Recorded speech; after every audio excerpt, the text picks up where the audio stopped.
What's the worst case of helicopter parenting you've seen?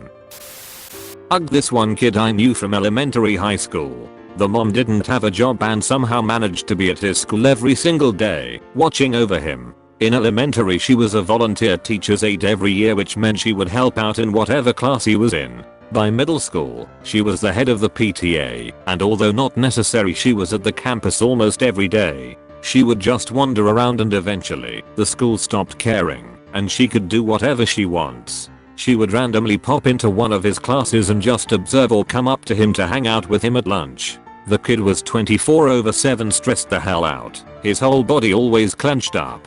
His mom put immense pressure on him to do well in school, both academically and behavior wise. He had an extremely hard time making friends and eventually he was bullied to the point of randomly getting beat up. Made it to the first year of high school before he had to transfer to another school. It's her fault, all she wanted W.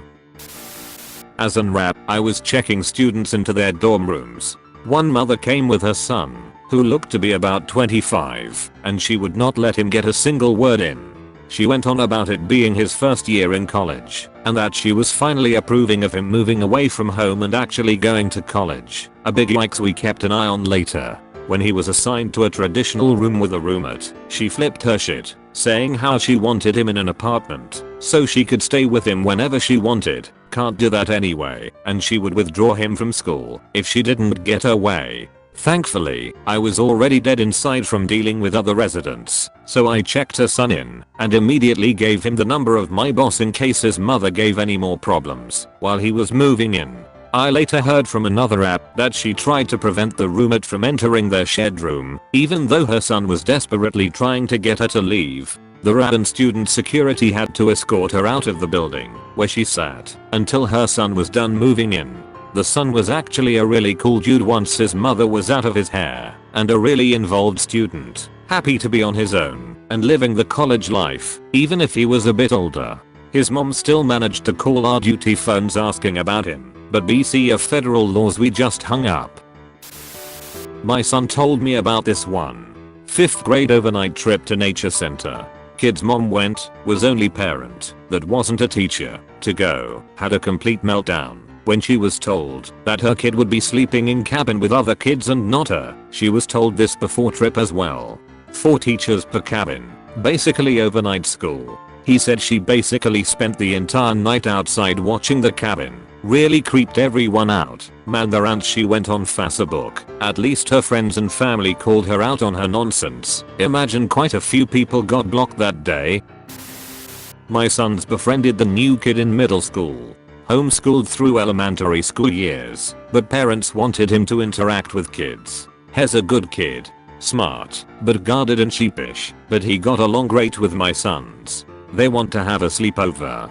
He gets dropped off, and his mother hands me a list. Had to be 4 pages of his routine, dos and don'ts and everything. Adam is not to have anything to drink after the hour of 8 p.m.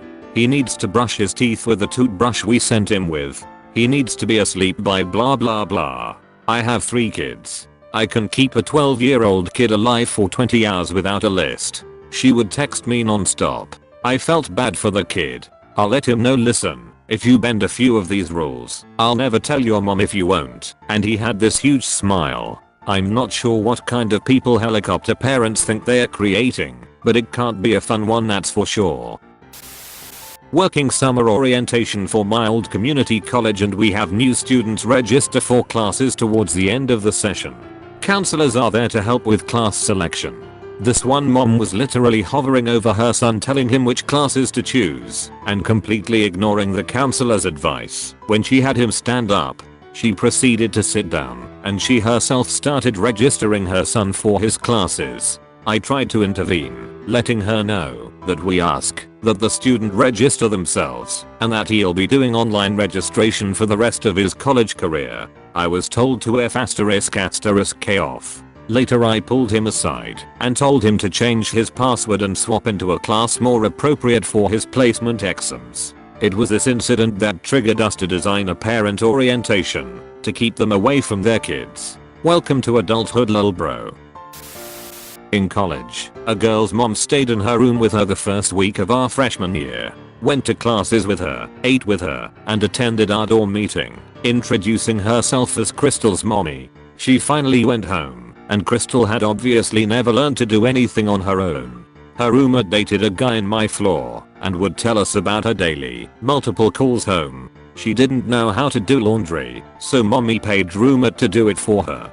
By midterm, Crystal was failing all her classes and had basically just given up going to class as it was too hard. Again, mommy shows up, stays 2 weeks, talks to her professors, then pulled her out of school. I'm curious what she's doing now. Hopefully she broke out on her own and gained some independence.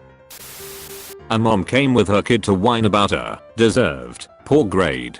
The kid was a junior in college. Mom was not happy when I informed her I couldn't and wouldn't talk to parents. And by not happy I mean lost her shit and was escorted out by campus security. The student was mortified, of course, even came by to apologize, and I was basically like, let's both just pretend that never happened. Catch, here's what you should work on for the next exam.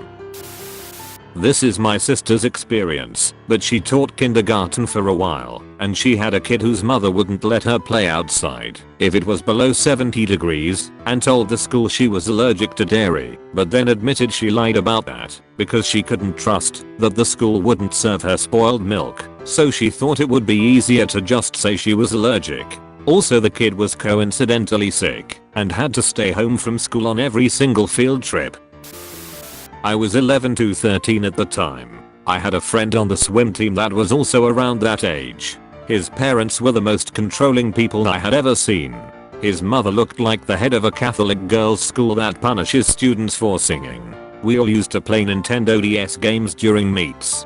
He just watched over our shoulders, because if he touched a gaming console he would be punished. His parents always made him wear the same clothes every day. Tan khakis, white shirt, dark blue sweater vest. I once got him a t-shirt for his birthday. He gave it back saying that he wasn't allowed to wear it. He was homeschooled. Pretty sure his family spoke ecclesiastical Latin at home. Fucking weird. A friend's parents are hyper-controlling. He was on a date and sister called the parents because she was filling out the FAFSA but was stuck. Instead of saying, call your brother, mom drove 2.5 hours to their college town, tracked him down on his date, and then brought him, but not the date, to the sister's apartment to do it for her. Mom also came to the town when the sister said she saw his motorcycle parked in front of someone's house after dark. It was not his motorcycle. It was just another shiny red motorcycle. The helicopter parent seemed to have influenced a helicopter sister. One of my neighbor's kids was a good basketball player, but she just didn't have the height for the position she played at a D school. Coaches recruiting her told her that she could play D if she switched positions, but her mother, who was a coach, would tell these coaches that her daughter wouldn't change positions and to basically take it or leave it. Well, pretty much everyone chose to not extend scholarship offers at the D level because of it. She ended up getting a really good scholarship to a 502 school that had the academic program she wanted. They even had a 6-year program that combined undergrad in the post-undergraduate school she would have had to go to, so the process would have basically been seamless to become a licensed professional in her field. However, her mother was so controlling over her recruiting that she told her daughter she couldn't go there because the coach didn't send her a bunch of cards and whatnot, basically things schools send to recruits to try to convince them to commit. It's mostly flattery, so she wouldn't allow her kid to commit there. Instead, she made her kid commit to this tiny 503 school in the middle of nowhere, literally nowhere, extremely small and rural, that didn't even have the academic program her kid wanted. Her reasoning was that her kid would get a good Christian education, but how good is any education if it doesn't even have what you want to study? Eventually, the kid, with help from her father, quit playing basketball and transferred to a large state school because she hated the small Christian school so much and she could finally study what she wanted to study. Her mom was so controlling that she ended up giving up on the sport she loved. This all would have been avoided if she had just gone to the 502 school, but no, her mom took way too much control and ended up ruining her kid's college athletic career.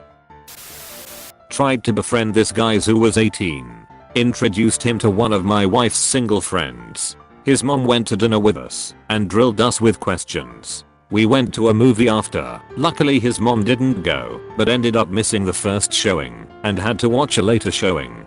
His mom was furious that her baby boy was out so late partying with us. He wasn't allowed to go out with us again. He's 26 now. Saw him a couple weeks ago at the store and his mom was walking a few feet behind him. He has 2 older sisters that moved away as soon as they turned 18. One moved to Mexico and the other moved to Japan. We live in Kentucky. I now know why they moved.